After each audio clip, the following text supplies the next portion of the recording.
HDR is really exciting to the world of photography for a lot of reasons.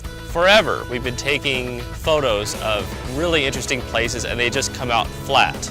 Well, now that there's all this HDR technology available, that doesn't have to be the case anymore. HDR allows you to retake that world and make it personal, put a level of art in there that can be traditionally missing from a lot of just static photos.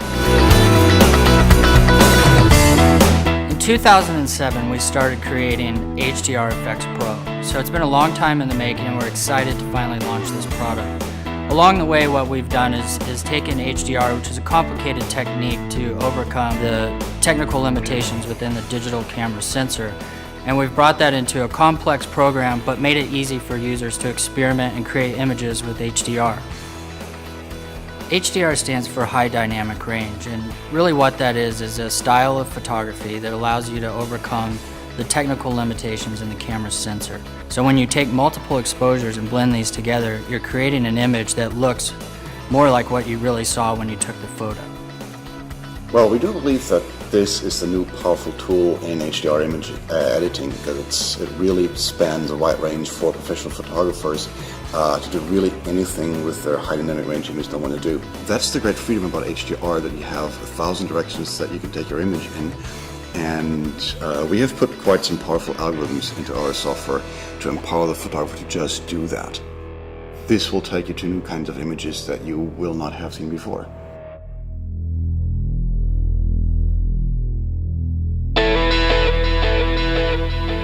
But let's stop talking about algorithms for now, Tony.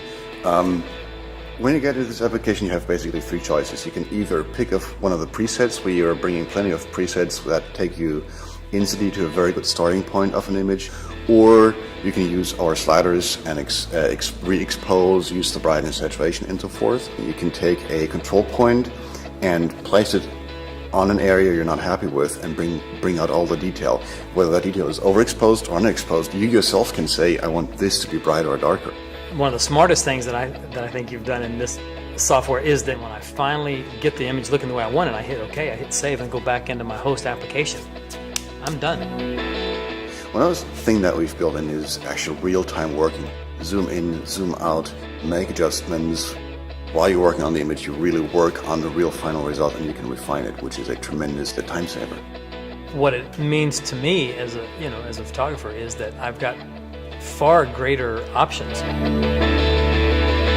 Although it doesn't look like we've applied any HDR effect because we haven't made any adjustments yet. But as we start going through the presets, you can start seeing a lot of different options that we have. Let's just pick this one here, for example, and we can go to the exposure adjustment and we can make a global adjustment if we'd like. We can even add a control point for selective controlling, and let's just add some more structure to the sky so we can increase our size of our area of influence, the area of coverage, and I can really bring up the structure, really beef up that sky. One of the major functions here that's really, really a nice feature is that we've got levels and curves palette built right into the software, so that when you finish editing your picture, you click save and you go back into the host application, no more adjustments necessary. It's incredible. Beautiful.